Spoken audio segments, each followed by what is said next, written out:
Assalamualaikum warahmatullahi wabarakatuh. Perkenalkan, nama saya Indra Hadiansah, mahasiswa Universitas Cyber Asia, kelas manajemen MG 203. Di sini saya akan mempresentasikan UAS ekonomi makro. Pihak-pihak yang terlibat di dalam penentuan kebijakan ekonomi di Indonesia, di antaranya pihak yang terlibat langsung dalam penentuan kebijakan ekonomi di Indonesia adalah Bank Sentral atau Bank Indonesia dan pemerintah.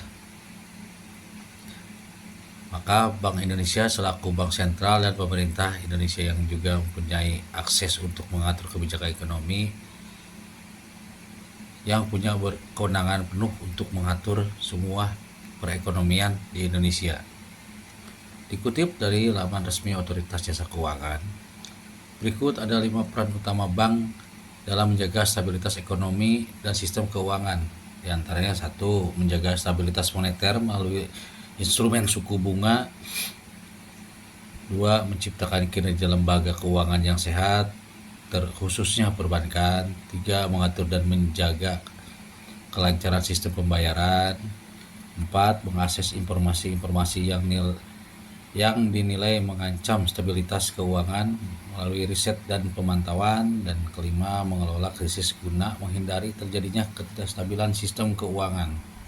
Jadi menurut pendapat saya, pihak yang paling dominan terlibat menentukan kebijakan ekonomi di Indonesia hanya 2, yaitu pemerintah sebagai pengawas atau pembuat kebijakan, juga sekaligus penanggung jawab atas keberlangsungan perekonomian Indonesia, dan juga Bank Indonesia sebagai pengendali perputaran ekonomi di Indonesia agar tetap stabil dan pengendali kebijakan moneter atau perekonomian di Indonesia.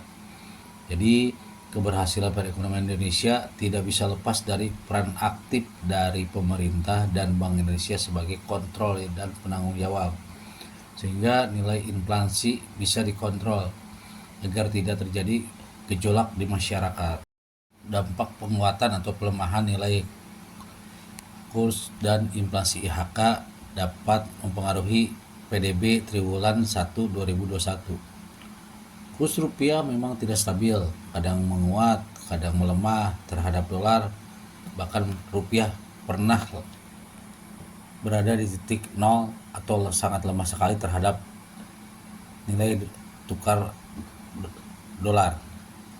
Ada beragam faktor yang menyebabkan melemahnya kurs rupiah, mulai dari diferensiasi inflasi, diferensiasi suku bunga, defisit neraca berjalan, piutang atau utang publik, ketentuan perdagangan, sampai stabilitas politik dan ekonomi. Perubahan nilai tukar atau kurs mata uang suatu negara yang cenderung melemah seringkali dipandang negatif karena akan merugikan masyarakat. Nyatanya kondisi tersebut tidak selamanya buruk. Ada hal yang positif yang bisa diambil dari melemahnya kurs rupiah dengan adanya usaha-usaha makro menengah atau UMKM. Berdasarkan data Badan Statistik BPS, indeks harga konsumen atau IHK pada September 2021 mengalami deflasi 0,04% MTM setelah pada bulan sebelumnya mencatat inflasi 0,03%. Perkembangan ini dipengaruhi oleh depresi kelompok volatile food dan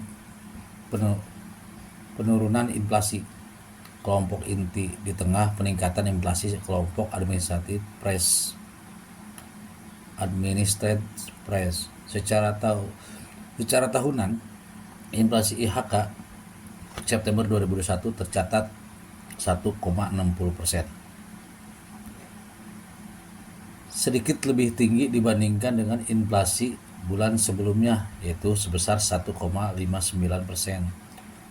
Ke depan, Bank Indonesia tetap berkomitmen menjaga stabilitas harga dan memperkuat koordinasi kebijakan dengan pemerintah baik di tingkat pusat maupun daerah guna menjaga inflasi 2021 sesuai kisaran targetnya sebesar 3%. Kondisi perekonomian makro Indonesia saat ini di tengah pandemi COVID-19.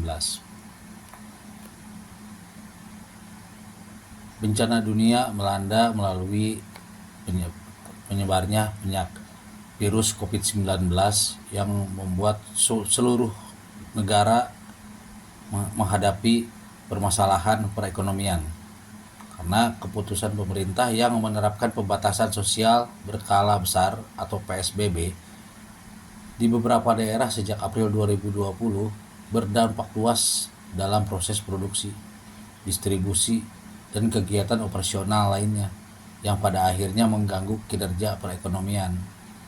Kebijakan PSBB itu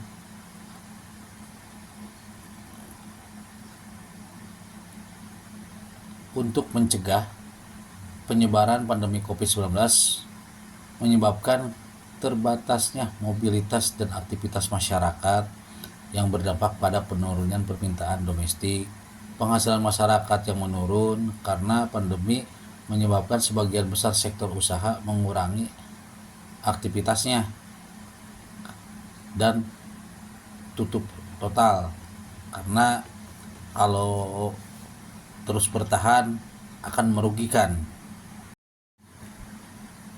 Contoh, masyarakat yang merasakan dampak COVID-19 atau PSBB tersebut adalah seperti ojek online, pedagang-pedagang di kantin, warung-warung kecil, petani, buruh, pedagang-pedagang tradisional, seniman, dan lain-lain. Indonesia dihadapkan dengan banyak masalah terkait aspek ekonomi akibat dari COVID-19. Ekonomi di Indonesia pada tahun 2020 diperkirakan tumbuh negatif. Angka pengangguran dan kemiskinan meningkat berdasarkan perhitungan year on year atau tahun ke tahun. Pertumbuhan ekonomi pada triwulan pertama tahun 2020 menunjukkan adanya pelemahan dengan hanya mencapai 2,97% dibandingkan capaian triwulan pertama tahun 2019 yang sebesar 5,07%. Data pada triwulan kedua juga kurang bersahabat dengan menunjukkan kemunduran yang dalam sebesar minus 5,32%, terburuk sejak tahun 1999. Itu diakibatkan karena pembatasan pergerakan manusia guna untuk mencegah penyebaran COVID-19 yang sangat ganas. Kesimpulannya itu peran utama dari pemerintah dan Bank Indonesia sangat berperan penting untuk mengontrol dan mengatur perputaran ekonomi demi keberlangsungan hidup masyarakat supaya tidak terjadi chaos atau gejolak di masyarakat dengan dampak pandemi COVID-19 ini. Untuk itu, kita sebagai masyarakat harus bersyukur dan berterima kasih kepada pemerintah yang dengan susah payah dalam keadaan yang sangat terjepit bisa mengendalikan perputaran ekonomi yang berlangsung di negara kita ini dan tidak terjadi kolap atau kehancuran meskipun tidak maksimal.